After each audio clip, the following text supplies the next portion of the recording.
What's up, and welcome to Clarity for Parents of Athletes, bringing you stories from professional athletes about their parents and how they were raised. My name is Gabe from aclearmind.com.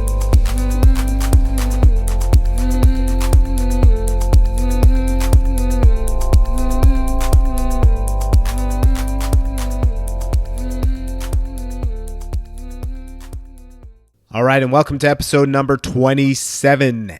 As always, thank you for listening to this podcast, and I hope you enjoy it. I guess if you were continuing to listen, that you may have enjoyed at least part of it, or if not all of it. So I appreciate you listening to a little bit more, and I really ask that you rate and review the podcast and share it to others so that their parenting can be even greater than it is today. So I hope everybody's learning a little bit about something with the interviews with the athletes and the ones that are just with me, which this one is as well. Now, before I jump into this episode, I want to let you know what's coming up. And I have a little competition as well. So I have a guest on the next episode that's coming out. And it is my first parent interview, and I want you to try and guess who the guest is going to be. So your clue, and I'd like for you and appreciate for you to do this without doing any kind of web search if possible. But the clue is it is the parent, and I'll even narrow it down, but it is the mother of a member of the Chicago Bulls team or teams from the 1990s. I'm not going to pinpoint which year, but this player was on the Bulls in the early and mid 90s, and I had the pleasure of interviewing his mother, and am going to release that episode after this one. And the winner is going to receive a free copy of my previous guest's book. My previous guest was Alistair McCaw, who is a performance coach and works with a lot of athletes and teams. And he wrote a fantastic book called Champion Minded: Achieving Excellence in Sports and Life. So that's the book that you will receive if you guess my next guest, again, who is the mother of a member of the Chicago Bulls from the 1990s. And you don't have to say her name, but just let me know the player, and I will put you in the drawing. Because if a lot of people get it or several people guess it, I'm going to enter their name randomly and draw their name out of a hat and send you the free copy of Champion Minded: Achieving Excellence in Sports and Life by Alistair McCaw, who was the last guest on this podcast.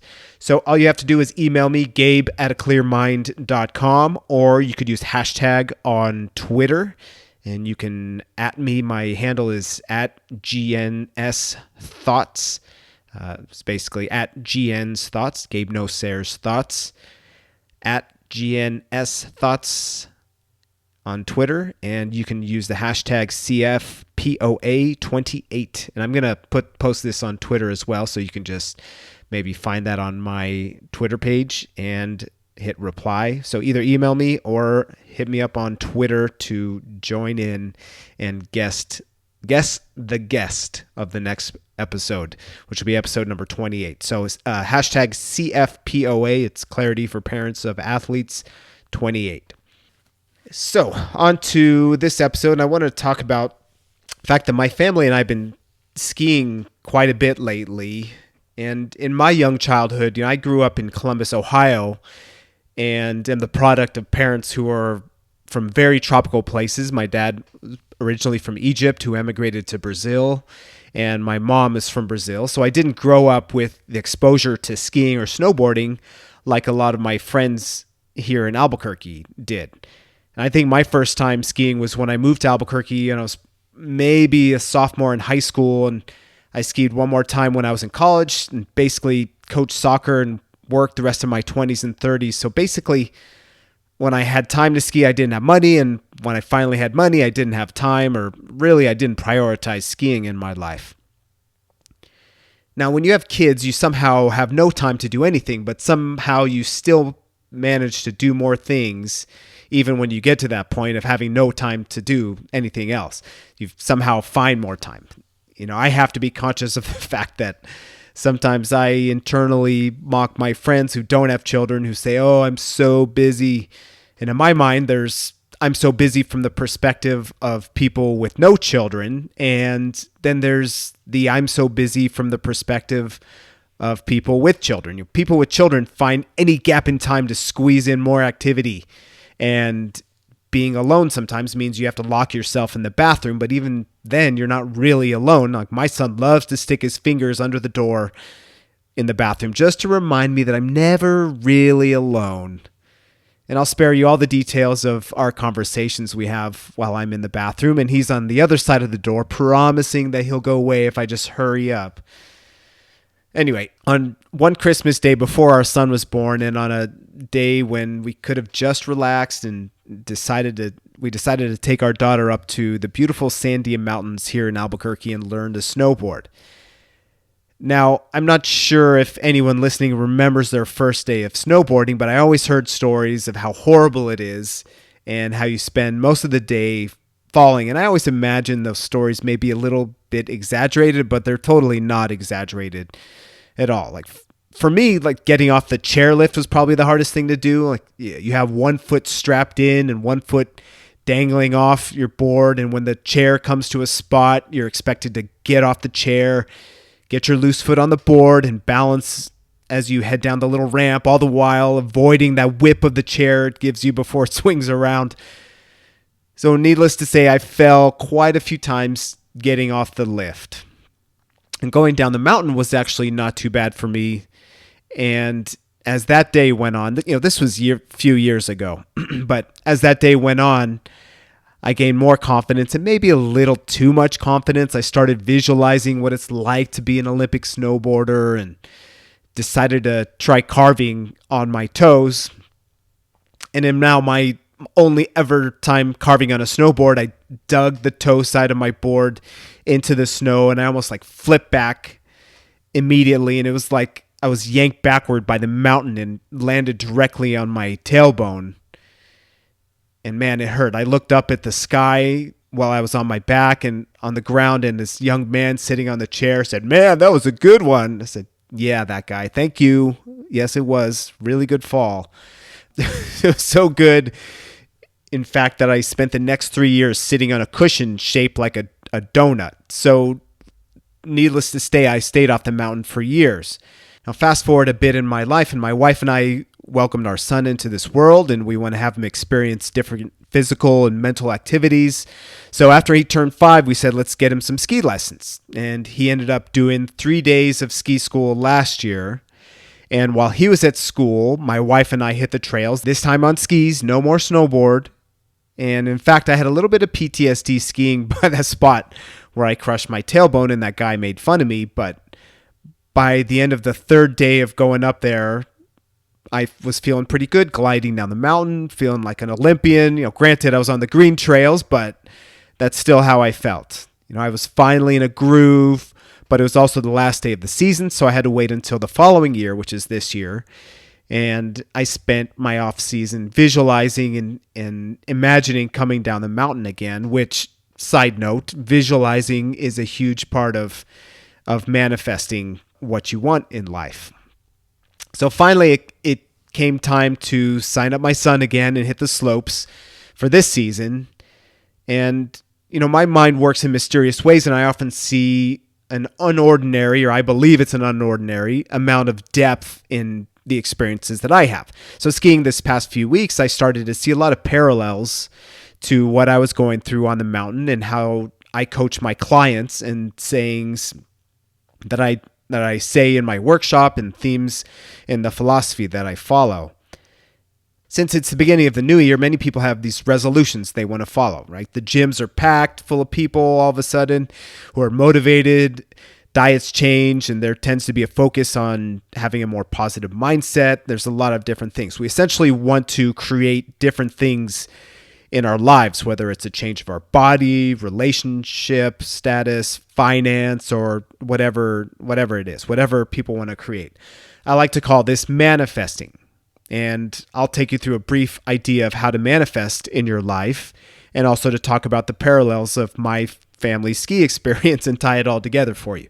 Now, the first thing I said a little while ago, if you may remember, is visualization and creating an idea of what you want in your life, and very, very specific. But the biggest thing is to focus on the feeling that you want to have, as if everything that you want is already there for you. It's already in your life.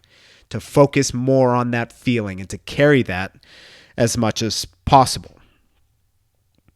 So, I want to start with another important principle in manifestation, which is keeping your vibe high. And what I mean by that is essentially carrying yourself in a positive way. That feeling that you get when you slow down and you're grateful for what you have and who you have in your life, and you get that warm, fuzzy feeling inside of you. Now, that's a high vibe, and obviously the opposite of a low is a low vibe, and that glum feeling that you get when you're disappointed, angry, sad, any other kind of negative feeling that comes along, right? So now in my work, I'm not the kind of coach that says, just focus on positive thoughts. If it was that easy, everyone would do it, and there'd be no need for me to be a coach. Now, what I focus on mostly is to be aware of the quote-unquote negative thoughts and to simply be aware of them. When my clients tell me about those thoughts they become aware of, we slow down and we work through them with a focus on releasing them through consciousness or awareness. And the more we shed these negative programs that we've received in our lives, the more we naturally flow with positivity, which results in a high vibe. Now, I imagine most of you listening have children, and you know that parenting is a tough, tough job, and keeping your vibe high at all times is probably impossible. Children are always pushing boundaries to see what's okay and what's not okay, and it results in fights and arguments and crying from birth through adolescence, and sometimes even past adolescence. Children consciously and unconsciously push parents to see how far they can test them, whether it's about chores, bedtime, screen time, and of course, probably one of the more dreaded things, I think, for me at least as a parent, is getting ready for school in the morning, or in my case, ski school as well. So we go to ski school on a weekend, and we wake up early for a weekend around 6:15, but that's ironically is the same time we get up for school. And now my son doesn't like to sleep in. If we get to sleep until 7 a.m., it's considered like miraculous. So of course, during winter break when he was off school, this was no different. And we want to sleep in, and he wants to get up literally at the crack of dawn.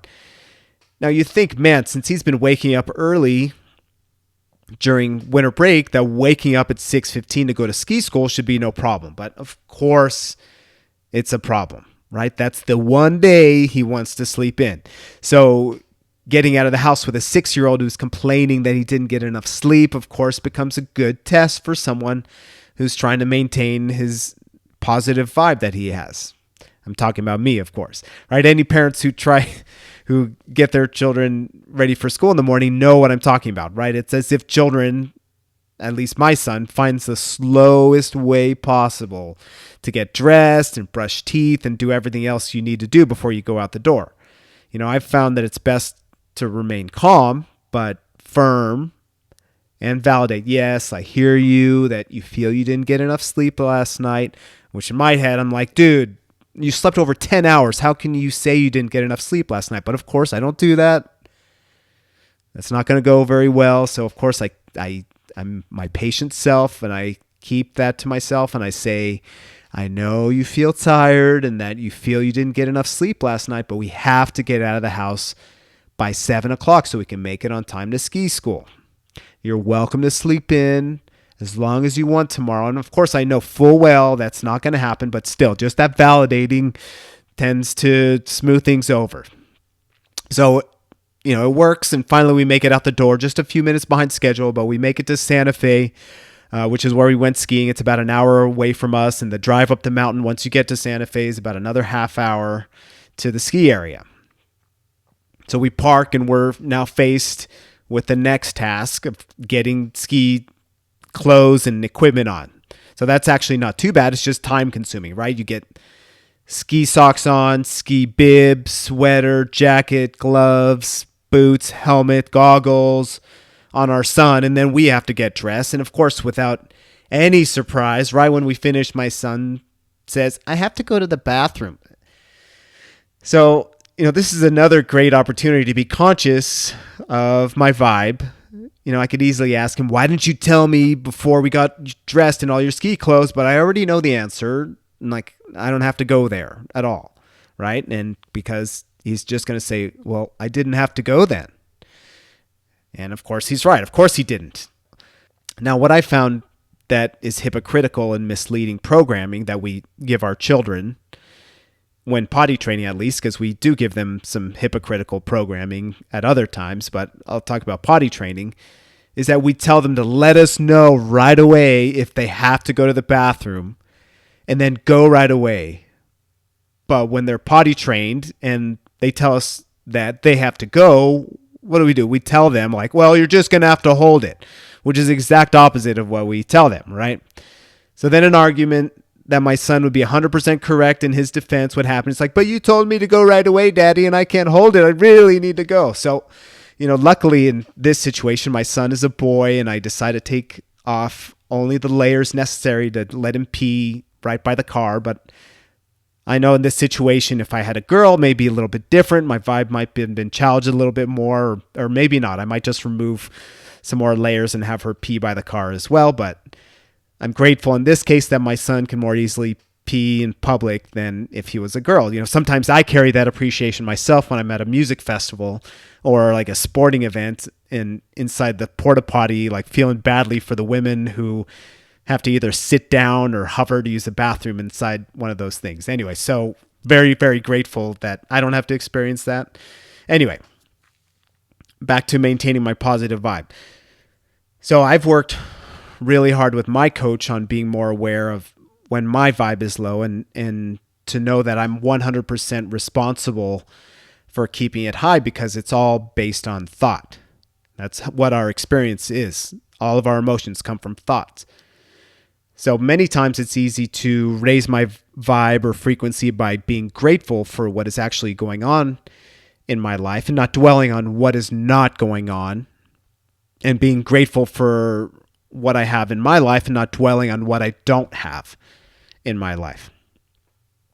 Now, in order to manifest, it is critically important to appreciate where we are in our lives and what we have, all the while knowing that we can still want more. But oftentimes people want more without being grateful for what their current situation is. And for me, this goes with skiing too. So I'm at a point now that I appreciate where I am with my skiing abilities. And I consider myself a really good skier on the greens or the beginner trails. And the blues or intermediates are a little bit more challenging to me, mostly because of fear of going too fast and that I'm not 100% comfortable with stopping at a really fast rate. And that I also feel much more comfortable knowing a trail will flatten out and won't be as steep. And I'll be able to naturally slow down. When I'm on a new trail that's new to me, I really, really hold back. But I mean, what a metaphor to life skiing is. In order to be successful at life or skiing, you have to really let go of your fear.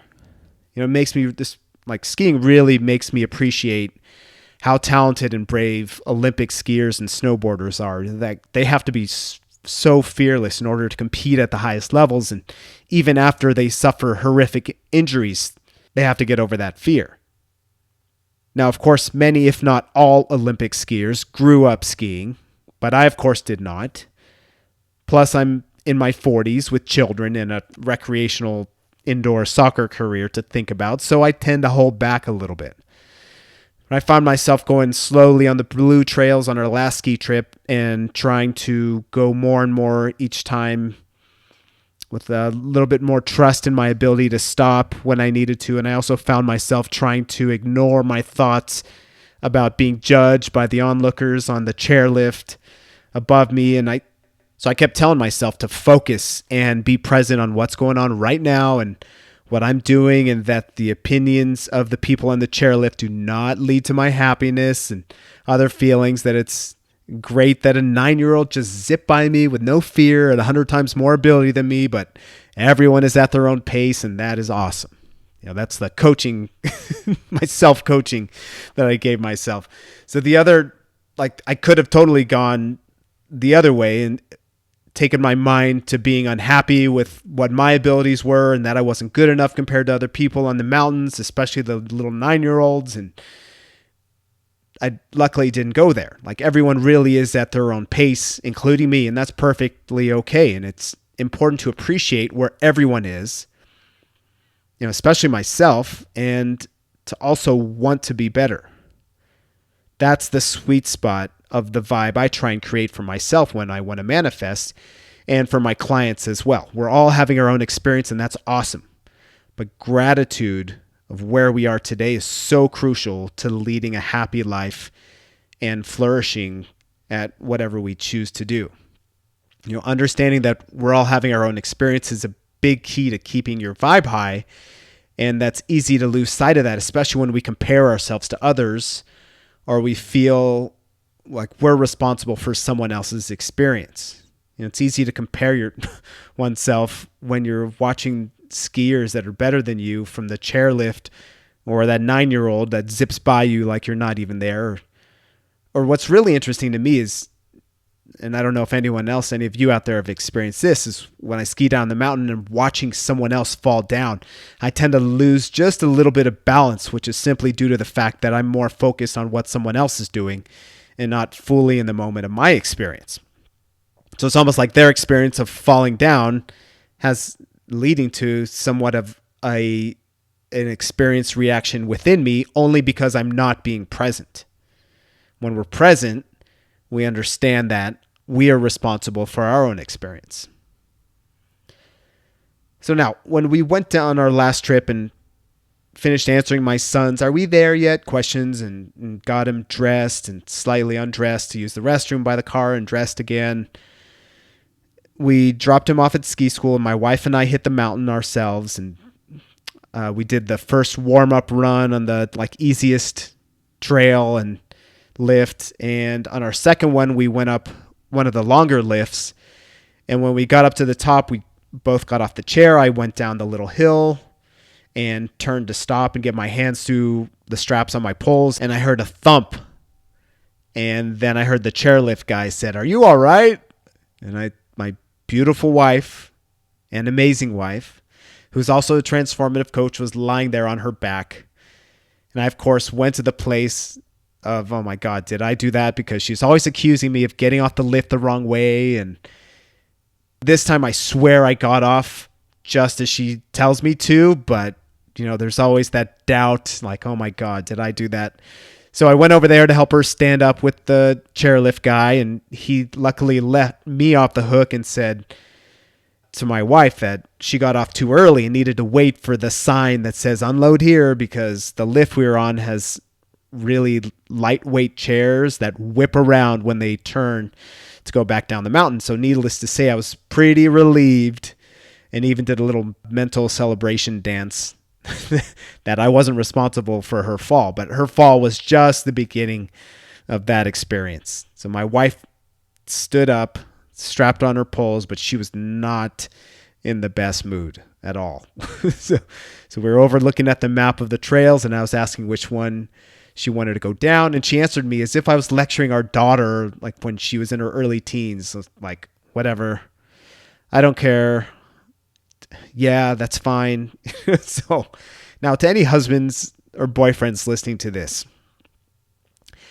there often comes a time in a relationship when you have to make choices on how to respond to your partner.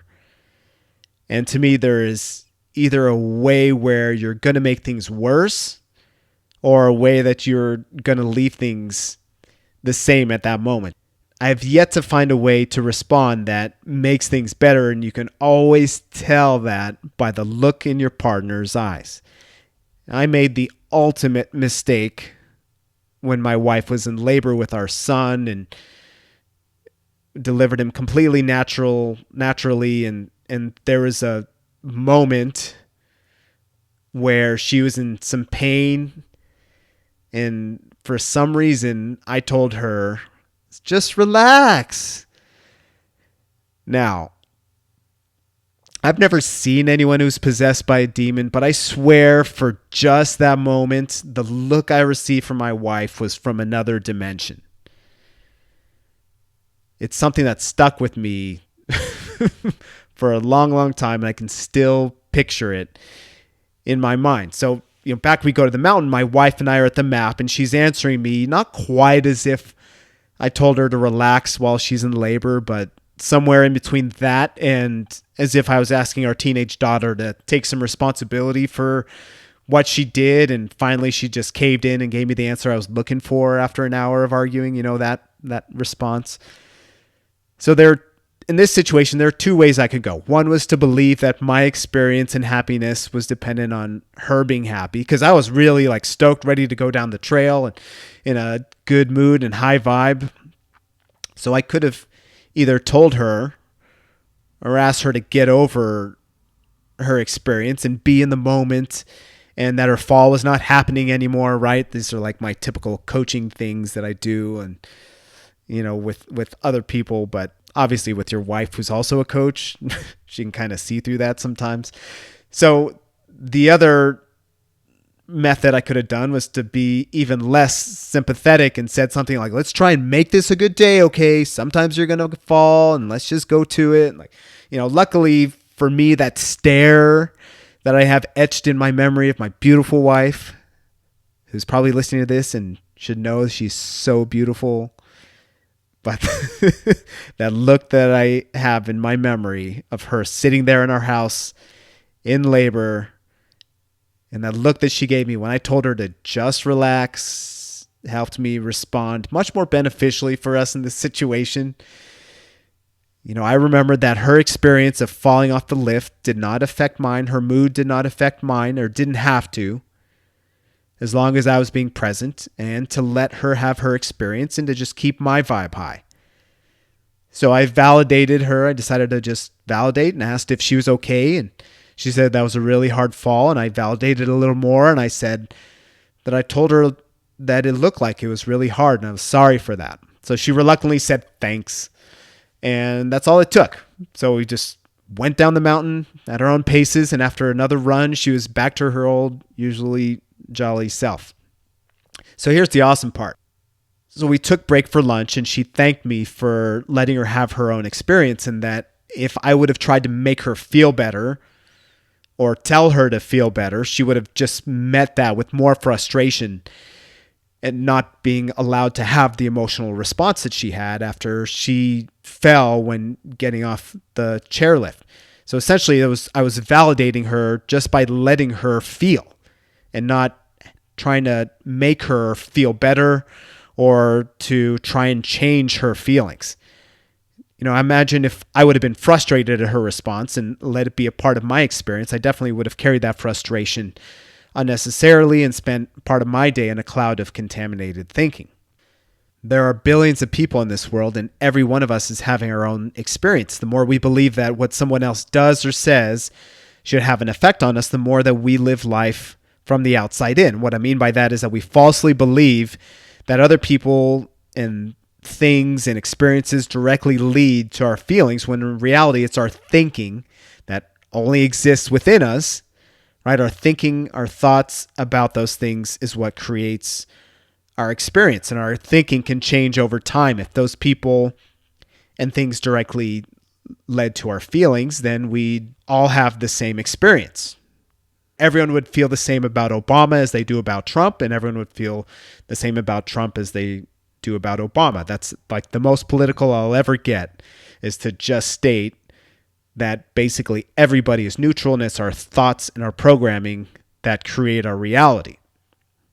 So now we all have varying levels of thoughts based on our programming that we receive from our family and social networks and experiences throughout our life. And it's essentially up to us to realize that everyone can have their experience and to do our best to keep our vibe high by not letting their feelings have an effect on ours. Essentially, if we're present, that won't happen. But that, of course, takes awareness and practice, just like anything in life. But it's a big part of manifesting what you want in life. People who focus on the feeling of what they lack in life, which comes along with like jealousy and different feelings like insecurity, anger, frustration, and overall lack, that they will keep attracting that into their lives.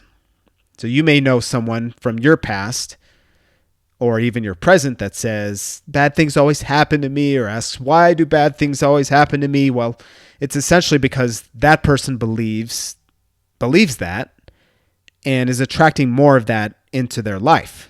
Again, the sweet spot is to appreciate where you are in life today, what you have, and still know you want to attract more. You vibe high, you attract more. You live life with the idea that there's abundance in your life and not lack, and that all you need to do is to be open to receiving it and not focus what you lack in life. Then you'll naturally attract what you want, and the universe will do its job. It'll get you what you want when you need it. It'll go to work for you. I know it sounds crazy, but it'll happen. You start to see little things unfolding if you just visualize what you want, create that feeling as if it's already happened, and then focus on gratitude and appreciation, which will keep your vibe high. I hope this was helpful for you. If it was, please pass it on to someone else so that they can take the first steps into manifesting what they want in their life and to create an incredible and abundant 2020. And if you want to learn a little bit more, if anyone else does, just reach out to me through my website, aclearmind.com. So remember, we're doing our Guess the Guest episode number 28. And if you do that, you get a copy of Alistair McCaw's book, Champion Minded. Again, you can email me, Gabe at aclearmind.com, or tag the guest on Twitter. I don't know if that's the correct wording, but anyway, hit me up on Twitter at GNS Thoughts and use the hashtag CFPOA28. It's like Clarity for Parents of Athletes 28 because it's the 28th episode. And just put in the guest. You can put in the name of the Chicago Bulls player from the 1990s you think is going to be the next guest on the podcast. All right. Thank you so much for listening. I hope you enjoyed. Much love to you and many blessings.